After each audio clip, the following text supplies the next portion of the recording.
मस्त है सलमान खान अरबाज खान और रानी मुखर्जी का ये सुपर डुपर हिट फिल्म का नाम होगा भाई वही प्यार किया तू डरना क्या। Music on.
सुन लो दीवाने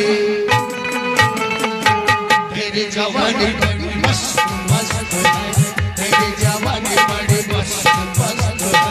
ये भी मुसलमान घटना सुनी पड़ी है उल्फत की बात, प्यार करने का ही वक्त है। तेरी जवानी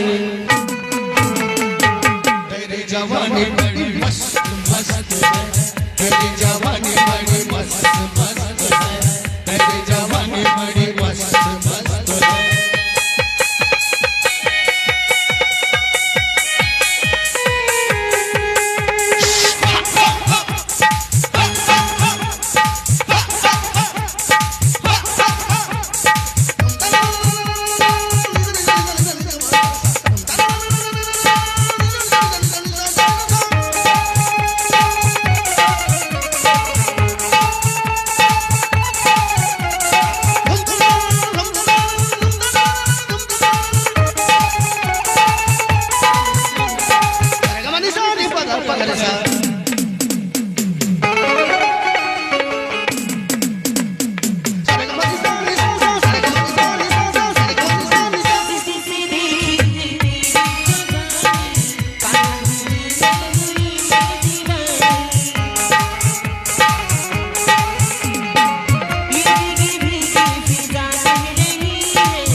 तेरी जवानी बड़ी मस्त मस्त है, तेरी जवानी बड़ी मस्त मस्त है, तेरी जवानी बड़ी मस्त मस्त है।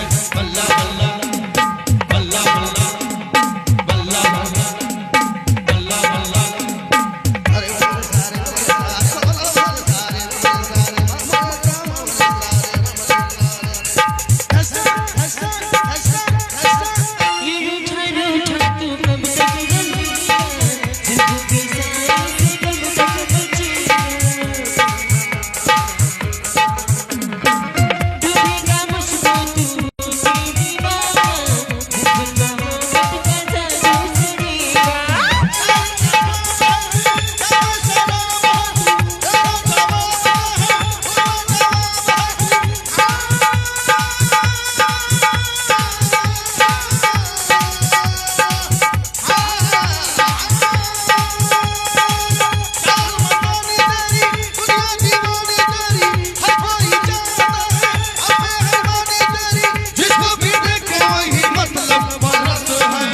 अरे जवानी